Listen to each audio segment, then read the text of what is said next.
दोस्तों नमस्कार, मैं दीपक कुमार को स्वागत करते हैं बाजू मैथ एकेडमी चैनल पे। आज हम बताने वाला हूँ रेशियो का पार्ट 7 होगा। पार्ट 6 तक कंप्लीट हो चुका है। आप अगर वीडियो पर नए हैं, सबसे पहले इसको आप सब्सक्राइब कीजिए और सब्सक्राइब के साथ साथ शेयर भी किया कीजिए, क्योंकि आपके सपोर्ट से ही चैनल या साथ साथ हम चलेंगे। नहीं तो अगर सिर्फ वीडियो देखिएगा और वीडियो देखकर स्किप कर दीजिएगा तो कोई फ़ायदा नहीं होगा। पूरी वीडियो देखने की कोशिश कीजिएगा, क्योंकि कोई वीडियो को जब तक पूरी नहीं देखिएगा तब तक कोई कंसेप्ट, कोई थ्योरी कुछ समझ में नहीं आएगा। सिर्फ वीडियो पर आना और जाना तो लगा ही रहेगा, लेकिन जब तक आप उसको पूरी तरह से ध्यान से नहीं देखिएगा तब तक कुछ सीखने का आपको मौका नहीं मिलेगा। कुछ सीखना है तो कुछ ज़रूर ठहरना पड़ेगा दोस्तों। इसीलिए आप वीडियो को सब्सक्राइब के साथ साथ और फॉलो कीजिए। आपको मैं अच्छा कंटेंट और साथ साथ आपको हर चैप्टर से क्वेश्चन प्रोवाइड मैं कराऊंगा। अभी तो मेरा फर्स्ट चैप्टर ही है रेशियो, एक एडवांस चल रहा है और एक रेशियो चल रहा है अर्थमेटिक का। और रेशियो समाप्त होने के बाद बहुत सारे चैप्टर है लाइन से, मैं सभी एक कर सभी को समाप्त करेंगे। उसी प्रकार एडवांस है, एडवांस में भी सभी चैप्टर को हम एक करके समाप्त करेंगे। एडवांस में अभी हमारा ज्योमेट्री चल रहा है। आप ज्योमेट्री को भी जाकर देख सकते हैं, काफ़ी 0 पॉइंट से उठाए हैं और काफ़ी हाई लेवल तक ले जाएंगे उसको भी, वहाँ भी आप जाकर देख सकते हैं। और अगर आप वीडियो पर नए हैं सबसे सब्सक्राइब कीजिए। चालू करते हैं आज का हम पार्ट 7 रेशियो का होगा। अगर पार्ट 1 से पार्ट 6 आप देख चुके हैं तब पार्ट 7 देखिएगा, तभी आपको बेहतर समझ में आएगा। क्योंकि आज का क्वेश्चन काफ़ी डिफ़िकल्ट क्वेश्चन उठ लिए हैं, क्योंकि अब सेक्टर कुछ बेसिक कंसेप्ट था उसको समाप्त हम कर चुके हैं पहले 1 से लेकर 6 तक। और 6 के बाद आज 7 से कुछ अच्छे क्वेश्चन जो लंबे क्वेश्चन होते हैं, लेकिन उसका तरीका भी आसान होता है बनाने का, उस क्वेश्चन को लिए हैं जो आपको देखने के बाद आपको लगता होगा क्वेश्चन भारी हो सकता है, टॉप हो सकता है, लेकिन ऐसा संभव है, ऐसा है नहीं। क्वेश्चन में रियलिटी क्वेश्चन आसान है, सभी तरीके को फॉलो करेंगे। आइए देखते हैं क्वेश्चन। वैसे ही क्वेश्चन डिफिकल्ट को डिफिकल्ट देखने में लगते हैं, लेकिन आसान होता है सोल्यूशन। आइए उसको देखते हैं।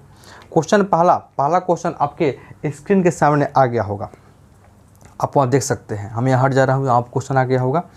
पहला क्वेश्चन कह रहा है 16 साल पहले मेरे दादाजी की आयु मुझसे 5 गुना अधिक था।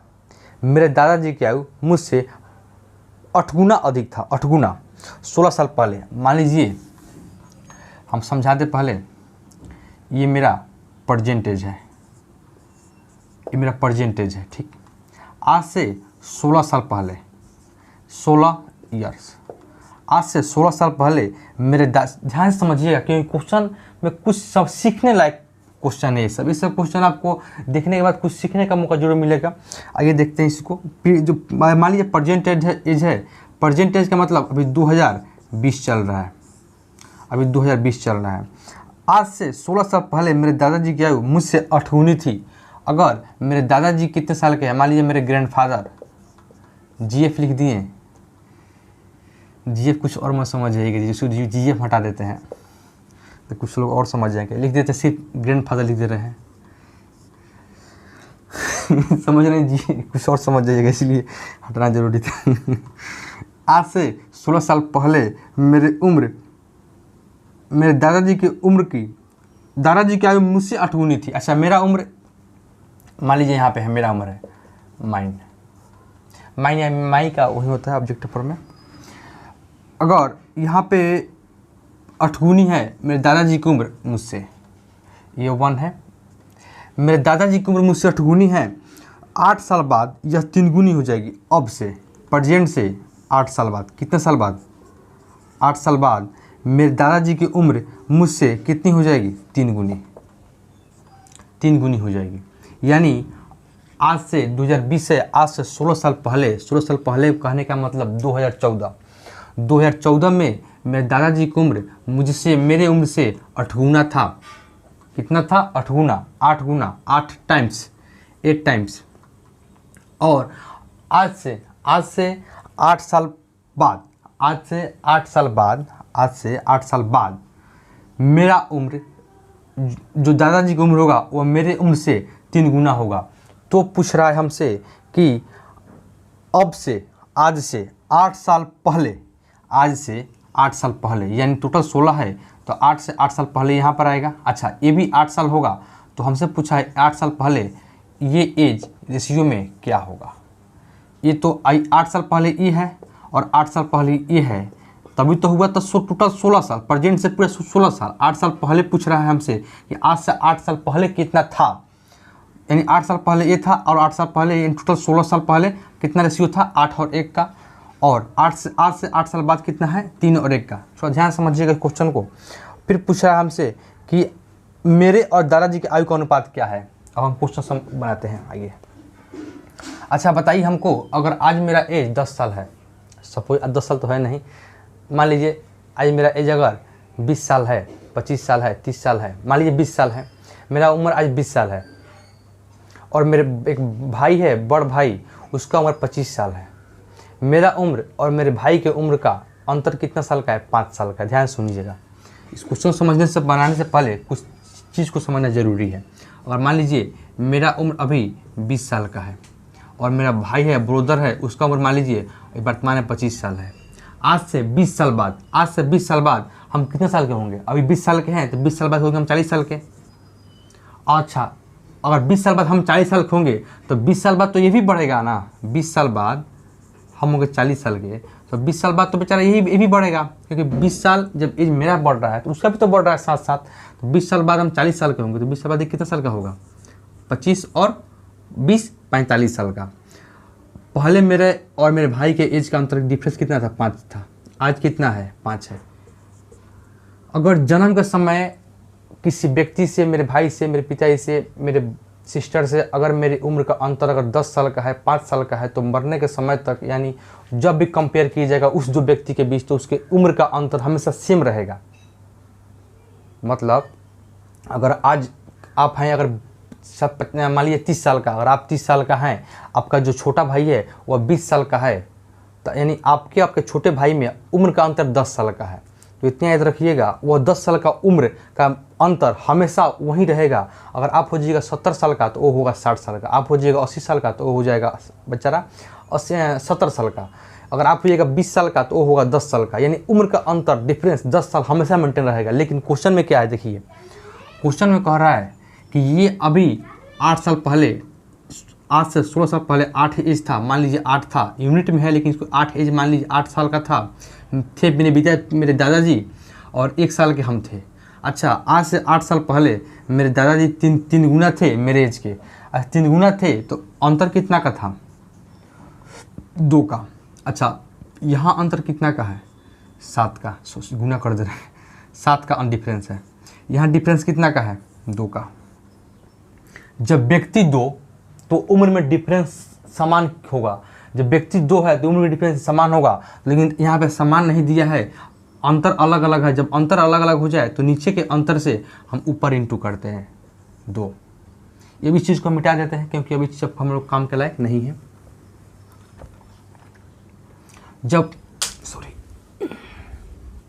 अच्छा, नीचे के अंतर से ऊपर इंटू और ऊपर के अंतर से नीचे इंटू करते हैं 7। अब ये अंतर चेंज हो जाएगा। अब ये अंतर क्या हो जाएगा? अब जो एग्जैक्ट एज होगा वह 8 नहीं, अब ये हम ब्लैक पेन से लेते हैं क्योंकि आपको समझ में ज़्यादा आ जाएगा इससे। 8 नहीं, अब इंटू जब 2 से करें, 2 से इंटू 2 साइड करना पड़ेगा। अब ये 8 नहीं, अब ये 16 हो जाएगा। अब ये 1 नहीं, अब ये 2 हो जाएगा क्योंकि 2 से इंटू किए। अब 7 से इंटू इधर किए तो ये 3 नहीं, अब वह 21 हो जाएगा। अब ये 1 नहीं, अब ये 7 हो जाएगा। अब देखिए उम्र का अंतर है 14 साल, यहाँ भी उम्र का अंतर है 2 और 16 में 14 साल का। अब ये भी, इसका भी काम अब ख़त्म हो गया। अब बात आती है, आज से 8 साल पहले मेरा एज क्या था? बताइए कि यहाँ पर 2 साल, 2 से 7 होने में कितना डिफरेंस हुआ? 5 का।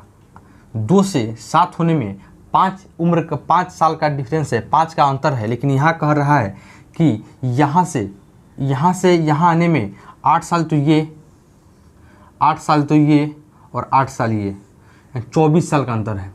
तो हम कह सकते हैं कि हमको निकालना क्या है? हमको निकालना है ई वाला रेशियो। तो ई वाला रेशियो निकालने के लिए हम इस रेशियो से, हम कभी कभी क्या होता है, अचानक आप काम कीजिएगा, यहाँ 5 का अंतर, 5 बराबर 24 कर दीजिएगा। लेकिन एक मामला फंसता है, 5 बराबर 24 तब करेंगे जब हम इस चीज़ का रेशियो निकालना पड़ेगा। लेकिन हमको इसको निकालना पड़ेगा, इसको निकालना है, इसका अंतर निकालना है। तो 5 बराबर 24 नहीं, हम 24 बराबर 5 करेंगे। 24 का बराबर 5, यानी इसके एज का अंतर कितना है? 24। अच्छा, 24 साल में वह कितना बढ़ा? 5। 24 साल में 5 बढ़ा तो 1 साल में कितना बढ़ेगा? 1 साल में बढ़ेगा 5/24। फिर हम बात करें तो 8 साल में कितना बढ़ेगा, क्योंकि सभी जगह 8 का अंतर है, तो 8 साल में कितना बढ़ेगा। तो 8 साल में बढ़ने के लिए हम 8 से इंटू डाइट कर दे रहे हैं, यहीं पे यहाँ हटा दे रहे हैं, ये 1 नहीं अब 8 हो जाएगा। इसको करने के लिए अब 8 पचे 40, 40/24। यहाँ देखा जाए तो 8 पचे 40 और 8 तिरका 24, यहाँ से भी कट सकता था 5/3, यानी 5/3 आया। ये 8 साल का अंतर है, ये 8 साल का एज का अंतर 5/3 है। यानी अगर यहाँ एज 16 है, यहाँ एज अगर 16 है, अगर 16 में हम 8 साल का अंतर कितना एज आ रहा है 5/3, 5/3 आ रहा है। अगर हम 16 में 5/3 जोड़ दे तो हमें एज निकल जाएगा आज से 8 साल पहले। उसी प्रकार यहाँ 2 है, 2 में अगर हम 8 साल का एज कितना है 5/3, 5/3 जोड़ दे तो हमको एज मिल जाएगा आज से 8 साल पहले। इस 16 साल, ये आज से 16 साल पहले का है, अगर इसमें 8 साल और जोड़ दें तो आज से 8 साल पहले निकलेगा। ये 16 साल का है, अगर 8 साल जोड़ दिया जाए इसमें तो 8 साल पहले निकलेगा, आज से 8 साल पहले। तो कैसे निकलेगा ये बताते हैं। 16 48 और 5 कितना हो जाएगा 53/3, 16 48 और 5 53/3 अनुपात में रहेगा। 3 दूनी 6 और 5 कितना हो जाएगा, 3 दूनी 6 और 5 11/3। यहाँ से 3 से 3 खत्म होगा, रेशियो कितना निकला, ये निकलेगा 53, और ये जो रेशियो यहाँ पे लिखा हुआ था ये होगा 11। आंसर कितना आएगा, आंसर आएगा मेरा 53/11। उम्मीद है कि मेरी इस बातों को आप समझे होंगे। ये क्वेश्चन थोड़ा समझाने के लिए हम काफ़ी स्लो मोशन में बताए हैं। अगर आप चाहें तो इसको काफ़ी तेज़ी में कर सकते हैं, लेकिन आपको कब तेज़ी में हो पाएगा, जब तक आप प्रैक्टिस नहीं कीजिएगा। जब तक आप प्रैक्टिस नहीं कीजिएगा तब तक इस चीज़ को करना थोड़ा कठिन होगा।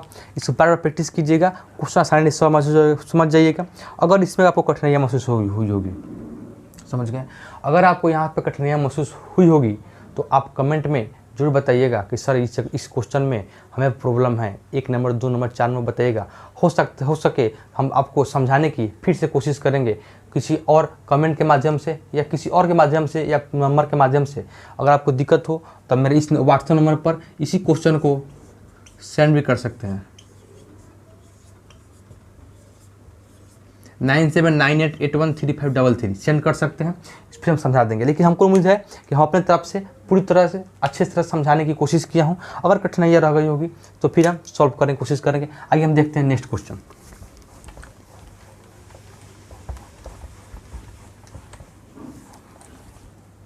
नेक्स्ट क्वेश्चन है, एक बैग में P और Q गेंद की संख्या का अनुपात 2:3 है। क्वेश्चन आपको सामने आ गया होगा, हम पढ़ लीजिए आप लोग। एक बैग में P और Q गेंद की संख्या 2:3 है। अच्छा, एक बैग है, कौन बैग है, P है और Q बैग है। एक P बैग है, एक Q बैग है। इसमें गेंद की संख्या 2:3 है। ये 2x है और ये 3x है। x मान लेते हैं, x कट जाएगा, और अगर रेशियो में है तो बैग Q से 5 गेंद निकाल कर, बैग Q से 5 गेंद निकाल लीजिए। बैग Q से 5 गेंद निकाल कर बैग P में डाल दिया गया। अच्छा, बैग Q से 5 गेंद निकाल कर किस में डाल दिया गया, बैग P में डाल दिया गया। 5 इसमें निकाले, 5 इसमें डाल दिए। डालने के बाद अब दोनों बैगों में गेंदों की संख्या बराबर है। अच्छा, मान लीजिए गेंद की संख्या बराबर है, इसमें तो कोई डाटा दिया नहीं है कितना बराबर है, 2 बराबर है, 4 है, 5 है। अगर कुछ भी हो जाए, मान लीजिए 6 भी रहे, कटेगा तो 1 ही आएगा। अगर 7 रहे तो बराबर होने का मतलब 1 आएगा। इसलिए हम इस सब डाटा लिखने का सिवाय हम 1 और 1 का रेशियो लिख दे रहे हैं कि दोनों आपस में बराबर हो जाएंगे। कब ये रेशियो कब हो रहा है, इसमें से निकालें और इसमें डालें, उसके बाद ये रेशियो बराबर हो रहा है। तो अब पूछ रहा है हमसे कि प्रारंभ में गेंदों की संख्या कितनी है। प्रारंभ में गेंदों की संख्या कितनी है, गेंदों की संख्या निकालने के लिए कुछ नहीं कीजिए, अब यहाँ से इंटू कर लीजिए आप। 2x + 5, 2x + 5 बराबर 3x - 5। 3x में से जाएगा 2x, x, ये 5 इधर आएगा 10, x = 10। पूछा क्या है हमसे पूछा है प्रारंभ में तो प्रत्येक बैग में गेंदों की संख्या कितनी है, प्रत्येक बैग में। अच्छा, प्रत्येक बैग में पूछ रहा है तो कुछ एक काम कीजिए, x = 10 आया यहाँ पे तो ये कितना हो जाएगा, 2x = कितना हो जाएगा 20, और 20 में 5 जोड़ेंगे तो आएगा ये 25। अच्छा, अगर ये 25 आया तो इसको भी 25 आना चाहिए, तभी तो 1:1 अनुपात 1 का रेशियो फॉलो होगा। 10 × 30, 10 इंटू किए 30 - 5 ये भी आएगा 25, यानी 25/25 कटाएंगे, फिर 1:1 का रेशियो मेरा आ गया। यानी कह सकते हैं एक जो प्रारंभ में प्रत्येक बैग में गेंदों की संख्या है कितनी है, 25 है। आइए अब समझते हैं अगला क्वेश्चन। इसमें और एक और तरीका है, वो तरीका ऐसे हम बता दिए तरीका ये सब कि अगर यहाँ पे 2x है, यहाँ पे 2 है, यहाँ पे 3 है, पहला है, मान लीजिए p है, क्या है, ये p है, ये q है, 2 है और ये 3 है। प्रत्येक में 5 जोड़े, इसमें 5 घटा है, तो अनुपात 1:1 का हो जा रहा है। एक में 5 जोड़े और एक में 5 घटा है, एक में 5 जोड़े और एक में से 5 घटा है, किस में से, q में से 5 घटा है। अब क्या होगा, ऐसे करने के लिए इसका रेशियो यहाँ पे लाइए 2, इसका यहाँ पे 3, अंतर कितना का आया, अंतर 1 का। अच्छा यहाँ पे लाइएगा तो ये होगा कितना, 1 में 5 से कीजिएगा तो -5 और 1 में +5 से कीजिएगा +5। इस दोनों का अंतर होता है, अंतर होने के लिए यहाँ पे माइनस होगा, अब दोनों घटाएंगे और ये +5 में है, ये +5 में -5 में, तो -5 और प्लस, अब माइनस होकर ये प्लस बन जाएगा। ये कितना बन जाएगा, प्लस, तो 5 5 10, इसका अंतर और इसका अंतर समान होता है, ये 10 हो गया, 1 = 10, 1 = 10। तो पूछा क्या है हमसे, प्रारंभ में 10 दूनी 20, 10 दूनी 2 है, 10 दूनी 20 और 5 इसमें जोड़ दिए, कितना हो जाएगा, 25। ये सभी ये मेथड हम बताए हैं आपको, पहले जो 1 से लेकर 6 तक डाला हुआ है वीडियो, उसमें सभी तरीके का बहुत बेसिक से हम बताए हैं इस चीज़ को, इसलिए अभी यहाँ पे हम तेज बता रहे हैं। आइए हम समझते हैं अगला क्वेश्चन। अगला क्वेश्चन में तेज़ी से करा रहे हैं क्योंकि समय ज़्यादा लग जाएगा।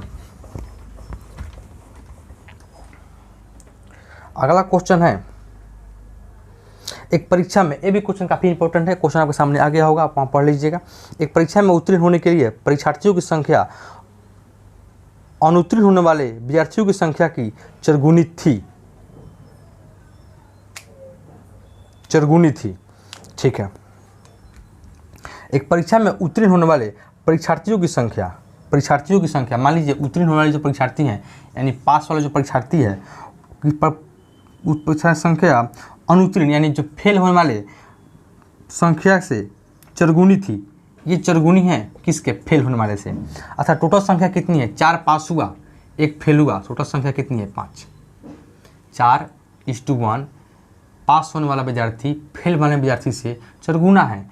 4, मान लीजिए 4 पास हुआ, 1 फेल हुआ, टोटल विद्यार्थी कितनी है, 5। ये टोटल क्या है, स्टूडेंट है, ये टोटल 5 स्टूडेंट्स हैं, टोटल छात्र हैं इतने जो परीक्षा में अपीयर हुए, जिसमें 4 पास हुआ, 1 फेल हुआ। अब आगे बढ़ते हैं, यदि परीक्षार्थियों की संख्या पहले से 35 कम होती। अच्छा परीक्षार्थियों की संख्या, परीक्षार्थी कितनी है, 5, परीक्षार्थियों की संख्या मान लीजिए 5 है, तो 5x परीक्षार्थियों की संख्या पहले से 35 कम होती, और अनुत्तीर्ण यानी फेल होने वालों की संख्या पहले से संख्या 9 अधिक होती। अच्छा फेल कितना हुआ, 1। अच्छा एक x लिखिए, चाहे x लिखिए, कोई फर्क नहीं पड़ता, 1x या सिर्फ x, हम दो लिख दे रहे हैं समझाने के लिए, 1x लिख दे रहे हैं। 1x अनुत्तीर्ण होने वाली संख्या 9 अधिक होती। अच्छा ये 9 अधिक होती तो उत्तीर्ण होने वाले और अनुत्तीर्ण होने वाले परीक्षार्थियों की संख्या 2:1 होता। उत्तीर्ण यानी पास और फेल होने वाले विद्यार्थियों की संख्या 2:1 होता। अच्छा ये जो विद्यार्थी है, ये तो टोटल विद्यार्थी है, इसमें कह रहा है कि उत्तीर्ण होने वाले, तो उत्तीर्ण होता 2 और अनुत्तीर्ण 1, टोटल विद्यार्थी कितना होता, 3, टोटल विद्यार्थी 3 होता। और पास फेल होने वाले कितना है, 1।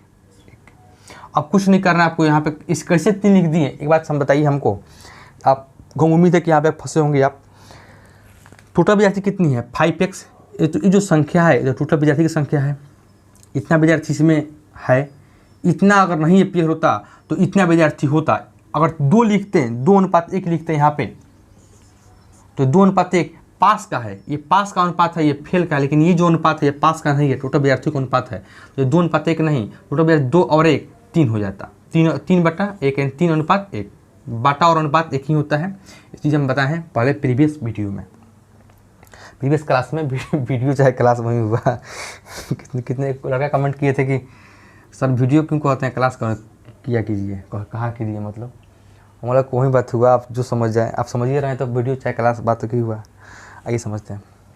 अच्छा इससे क्वेश्चन में क्रॉस मल्टीप्लिकेशन करेंगे, यहाँ से क्या आएगा, 5x, आप कर लीजिएगा आसानी से, मुझे उम्मीद है 35 बराबर, और यहाँ पे आएगा 3 से करेंगे, इसमें एक क्रॉस अपने आपस में क्रॉस होता है, इंटू होगा बराबर में है तो यहाँ पे आएगा 3x और प्लस 9 त्रिका 27, 5x में 3x जाएगा, बचेगा कितना 2x।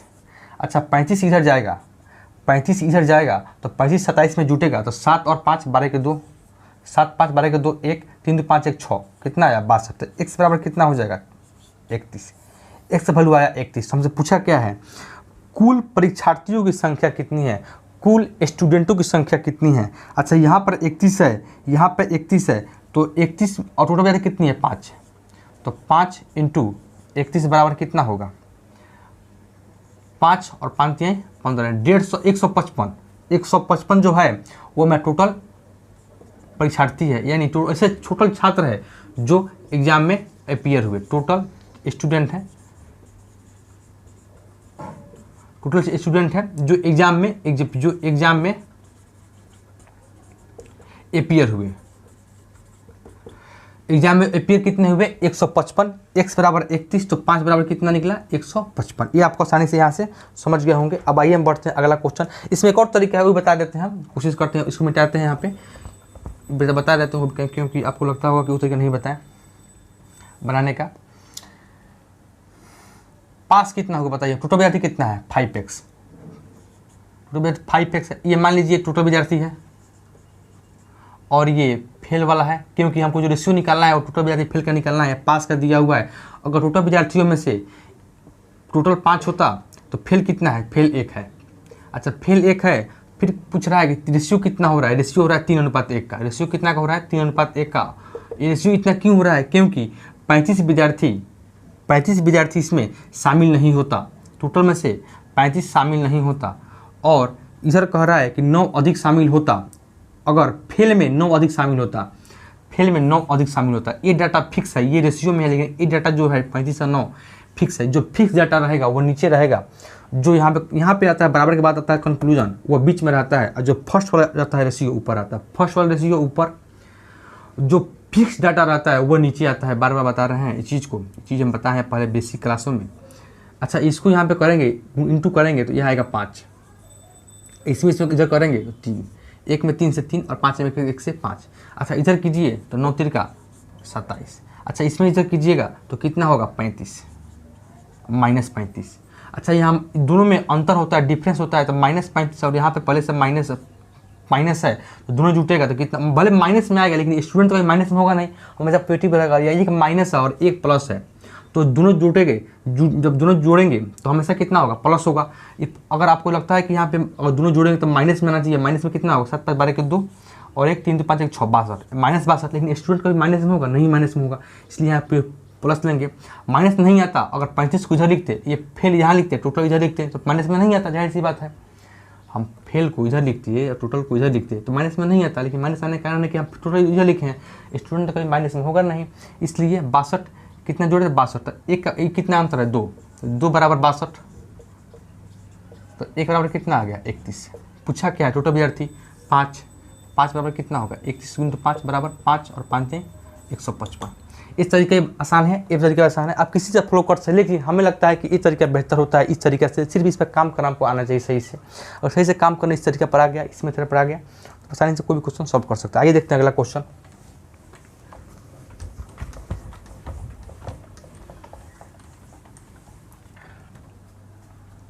अगला क्वेश्चन है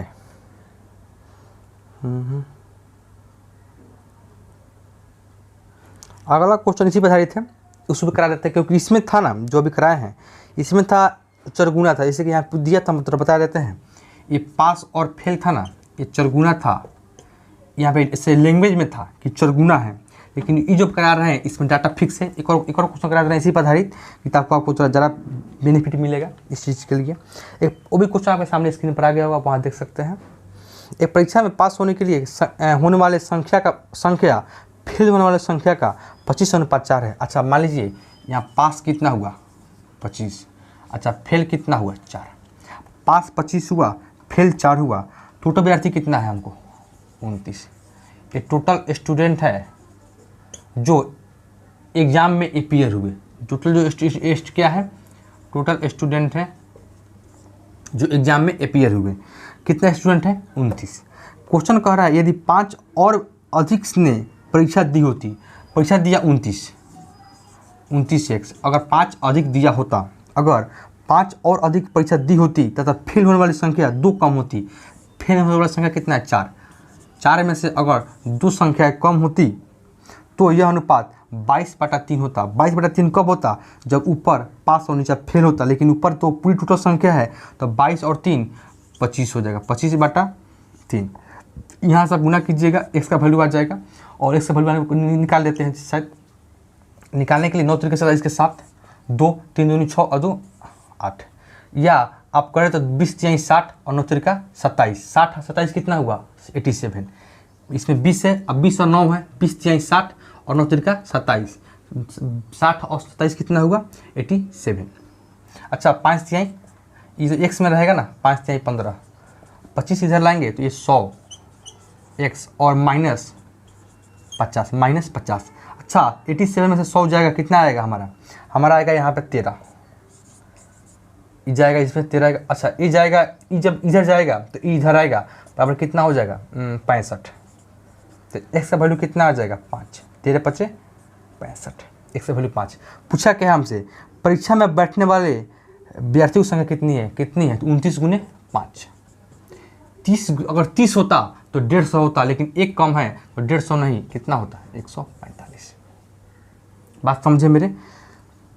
145 एक आंसर होगा। मुझे उम्मीद है कि आज का क्लास एक और तरीका बना सकते हैं, वो भी हम बता दे रहे हैं, थोड़ा सा मेथड आप उसमें कि टोटल कितना है, वही तरीका जो हमारा बता रहे हैं। टोटल है 29, टोटल 29 है। अच्छा फेल कितना हुआ? फेल हुआ टोटल 29 है, फेल कितना हुआ? फेल हुआ 4। ये रेशियो में रहेगा, ये हमेशा रेशियो में रहेगा, लेकिन जो नीचे वाला रहता है, सबसे नीचे वाला, वो फिक्स डाटा होता है। जब फिक्स डाटा नीचे रहेगा तो बीच में कौन रहेगा? बीच में रहेगा ए वाला डाटा, 25:3। अच्छा 25:3 रहेगा ए वाला डाटा, तो फिक्स जो रहेगा वो डाटा नीचे रहेगा। फिक्स डाटा कितना है? +5 -2, +5 और -2। अब यहाँ से करेंगे कैलकुलेशन, इसमें इधर से करेंगे, इसमें आएगा 100, 25 का 100 और 29 तिहाई कितना होगा? कितना आया था? 87। 29 तिहाई 87। अच्छा इधर करेंगे तो ये आएगा 15। आपको दिखाई देता होगा यहाँ से, उम्मीद है। पता नहीं, हम तो अकेले हैं, सामने को रहता तो पता था हमको। 5 तिहाई 15, 25 में 200 करेंगे -50। अब यहाँ पे आ गया माइनस, अंतर होता है, तो 50 और 15 कितना होता है? 65। और यहाँ अंतर कितना का है? 13 का। तो कह सकते हैं 13 का वैल्यू 65, तो 1 का वैल्यू कितना होगा? 5। 13 × 5 = 65 कट जाएगा, 1 का वैल्यू 5। तो निकालना क्या है? निकालना है हमको 29। टोटल वैल्यू कितना है स्टूडेंट का? 29। तो 29 × 5 = 145। ये आसान क्वेश्चन है, ये भी आसान है, बना लिए होंगे। अब मैं इसी पर इस क्लास को, यानी इस वीडियो को समाप्त करते हैं। मुझे उम्मीद है कि जो तरीका बताएं, जो कॉन्सेप्ट बताएं, वो कॉन्सेप्ट आपको बिल्कुल समझ में आया होगा। ये सभी तरीका एग्जाम ओरिएंटेड क्वेश्चन है, सभी क्वेश्चन एग्जाम ओरिएंटेड है, और आप इस पर एक क्वेश्चन में अनेकों कॉन्सेप्ट सीखने को मौका मिला होगा आपको। अगर आपको वीडियो को अच्छा लगा हो तो सब्सक्राइब कीजिए, शेयर कीजिए, हमको सपोर्ट कीजिए, ताकि आपके सपोर्ट के बिना ही हम चल पाएंगे। और आप कुछ सपोर्ट नहीं कीजिएगा तो हमको कुछ नहीं कर पाएंगे। सिर्फ हम आएंगे, बताएंगे, चल जाएंगे, लेकिन हमको कोई फ़ायदा, आपको फ़ायदा नहीं होगा, ना हमको होगा। क्योंकि आप ज़्यादा लड़के रहेंगे, ज़्यादा बच्चे रहेंगे, ज़्यादा भाई दोस्त रहेंगे हमारे साथ, तो मज़ा, अच्छा इन्वायरमेंट बनेगा, अपना अच्छा माहौल बनेगा। अगर आपको कोई दिक्कत हो तो आप व्हाट्सएप नंबर मेरा लिंक में दिया हुआ डिस्क्रिप्शन में, उस व्हाट्सएप ग्रुप नंबर पर ज्वाइन कर सकते हैं। वहाँ पर डिस्कशन होता है, वहाँ ज्वाइन कर सकते हैं। इसी सब के साथ मैं आपसे मिलता हूँ अगले वीडियो में। आप एडवांस के वीडियो का इंतज़ार कीजिए, वो भी इवनिंग में डल जाएगा। अभी अर्थमेटिक डल रहा है, और मैं मिलता हूँ उस क्लास में। तब तक के लिए नमस्कार।